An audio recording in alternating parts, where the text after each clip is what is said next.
বাংলাদেশের ঘটনায় শান্তি কামনায় গোবরডাঙ্গায় হাজার কণ্ঠে গীতা পাঠ। হিরণময় গোস্বামীর উপস্থিতিতে গোবরডাঙ্গায় অনুষ্ঠিত হয়ে গেল হাজারো কণ্ঠে গীতা পাঠ অনুষ্ঠান। বিশ্ব শান্তির বার্তা দিয়ে পাশাপাশি বাংলাদেশের সংখ্যালঘু হিন্দু সম্প্রদায়ের জন্য শান্তি কামনা করে আজকের এই গীতা পাঠ অনুষ্ঠান। সনাতনী হিন্দুরা এদিন এই অনুষ্ঠানে অংশগ্রহণ করে, পাশাপাশি একাধিক মঠের সাধুরাও উপস্থিত ছিলেন। দেখুন, যখন কুরুক্ষেত্রের যুদ্ধে সবাই উপস্থিত হলো, কিসের জন্য? যুদ্ধের ময়দানে যুদ্ধ করবার জন্য। কার সাথে যুদ্ধ করবার জন্য? নিজেরই প্রিয় আপনজনদের সাথে যুদ্ধ করবার জন্য। সেখানে কিন্তু গীতার বাণী আমরা বিশেষ করে পাচ্ছি। ভগবান শ্রীকৃষ্ণ সেই গীতার বাণী দান করছেন, এবং যাকে আমরা বেদের সার, উপনিষদের সার, আরো বিভিন্ন রকম কথা বলে থাকি, কেননা সেটা আমাদের জীবনে অত্যন্ত এবং অপরিহার্য বিষয়। এখন কথা হচ্ছে, সেখানে গীতাতে ভগবান কিভাবে শ্রীকৃষ্ণকে আমাদের স্বরূপ রূপে জ্ঞান দান করলেন। সেখানে অর্জুন একজন সাধারণ মানুষ এবং শ্রীকৃষ্ণ পরমাত্মার অবতার। দেবং কংস চারুরমর্দনম দেবকী পরমানন্দম কৃষ্ণম বন্দে জগদ্গুরুম ভীষ্মদ্রোণতটাজায় দ্রথজলা গন্ধার নীলোৎপলা শাল্যাগ্রাহবতী কৃপে। প্রভু, আজকে কি উদ্দেশ্যে এই হাজার ভক্তের সমাগমে আপনাদের এই গীতা পাঠ অনুষ্ঠান? আসলে আমরা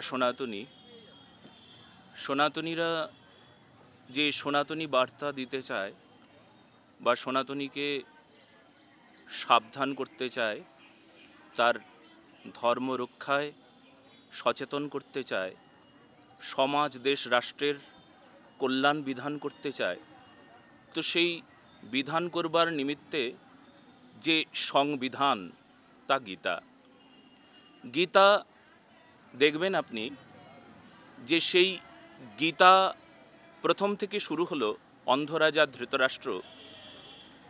তিনি অন্ধ, তার অন্ধত্ব ঘোচানোর জন্য। অন্ধ রাজা ধৃতরাষ্ট্র আসলে এটি একটা চরিত্র, যে চরিত্রটি আমাদের সমাজেও রয়েছে। আমরা জ্ঞানান্ধ হয়ে পড়েছি, আমরা ধর্মহীন হয়ে অধর্মের সঙ্গে আমরা আপোষ করে আমরা অমন অন্ধ হয়ে উঠেছি। আমরা আমাদের সচেতনতা আমরা লাভ করতে পারি নাই যে আমরা কে, আমাদের কি করণীয়, আমাদের কি করা উচিত। আমি এই পশ্চিমবঙ্গের মাটি থেকে বলতে চাই যে আজ পর্যন্ত সনাতনীরা এমন কথা কখনো বলে নাই যে পথে যে অন্য কোনো সম্প্রদায় হটাও, মুসলিম হটাও বা খ্রিস্টান হটাও।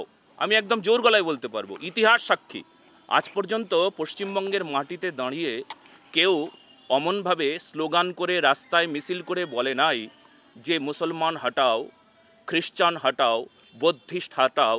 কিন্তু আমরা এমন উদাহরণ পেয়েছি মেদিনীপুর জেলায়, পূর্ব মেদিনীপুরে এমন উদাহরণ পেয়েছি যেখানে হিন্দু হটাও শব্দ আমরা পেয়েছি।